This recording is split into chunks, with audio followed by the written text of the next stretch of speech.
This video will be about the coolest and weirdest enemies in Termina. Many enemies from Ocarina of Time have been reused in Majora's Mask, in addition to many other things. Even though there are Floor Masters, Rededs and Gibdos here that might be some of the coolest, they will not be included.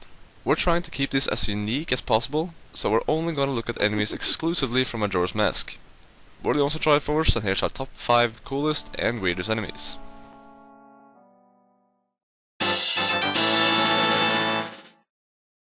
The enemy that topped the list as the weirdest one from Ocarina of Time was Red Jelly.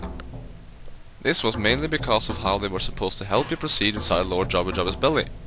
We found one more here in Majora's Mask that helps you on one occasion. Dexy Hand. If I'm not mistaken, they are first introduced in the Great Bay Temple, usually at the bottom of water. They fulfill their role as an enemy there because they're supposed to hurt you. But inside the Stone Tower Temple, a Dexy Hand is supposed to help you. To get the chest up there in this room, you have to be grabbed by the Dexy Hand and thrown up. I could not figure out how I was supposed to get there until I read the walkthrough. And you had to get help from that thing? Ugh.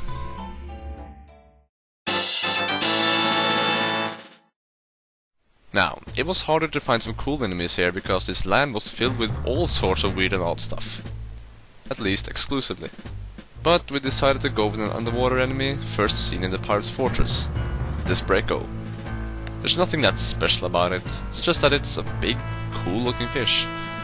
But it looks more dangerous than it really is.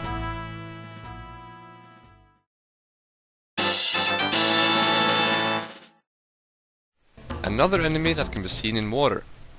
Dekubabas were used often in Ocarina of Time, but the Bio-Dekubaba was first introduced in this game. These were just so goddamn ugly and weird. Instead of being a huge mouth at the end of the stick like the Dekubaba, it now had 4 legs and eyes. They kinda freaked us out.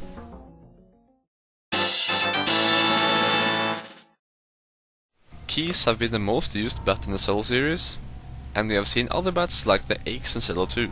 But Majora's Mask showed us another type of bats. Bad bats. Not that they are much different when it comes to combat, but we liked how dark they were. These bats really helped the dark and creepy mood that were around the areas of Icona.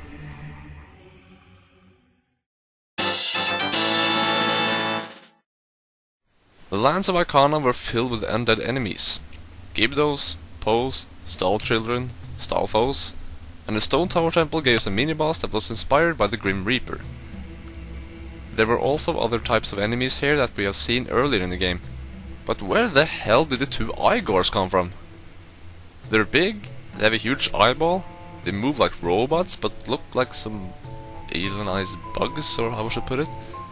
The fight against them were fun, but this was unlike anything we had seen before this. We think they're weird because of how they just came out of nowhere, and we didn't expect something like them inside the Stone Tower Temple.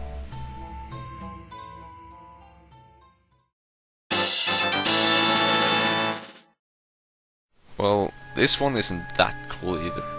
Maybe it was more of how they reminded us of Jolly Roger's Bay from Super Mario 64. Yup, I'm talking about the Deep Python. They did look a bit cooler than the eel from Mario 64, because that one was just creepy. Even though we hate everything in the water, these were just fine.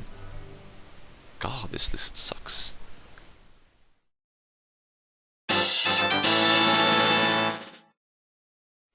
I don't know where to begin with this one.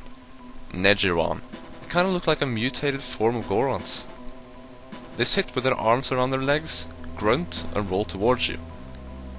Arrows are not effective, and they will explode if you hit them with weapons like their sword or hookshot. I didn't know what I was seeing when they first appeared before me. They're definitely one of the enemies that made me say, what the f***?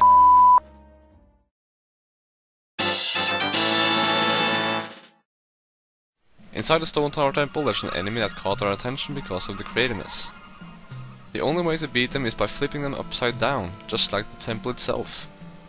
The Death Armors are armors that are hovering in the air, and they will try to stomp you. Before they stomp you, you have to shoot a light arrow at the symbol on the chest so that they will stomp on their heads and die. This was a very unique and cool enemy, and deserves our number 2 spot.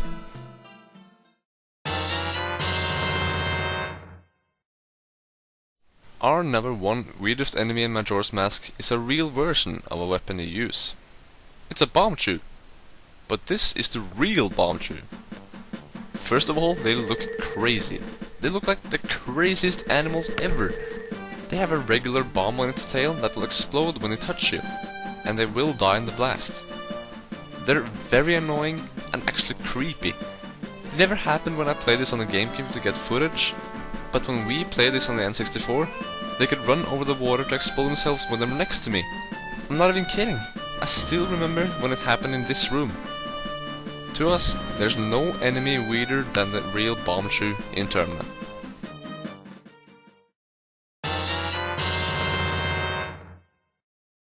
To die without leaving a corpse.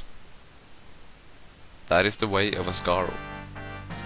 We love the Garros. They are actually very optional if you want to face them. They only come out of the ground at certain spots while you wear the Garro mask. Tattle will always notice these spots. Garros actually help you, which is something we don't like about certain enemies. But you have to fight these first if you want the information. And they look really cool, and it's sweet with a ring of fire around you when you fight them. Too bad the fight is so easy though. Just block the attack and strike. But I guess it's alright seeing how many times you encounter these. If you want to encounter these.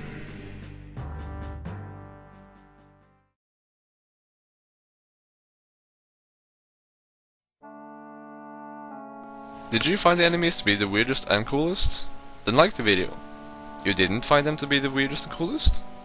Leave a comment with your opinion. Subscribe anyway, because we have a lot more to come.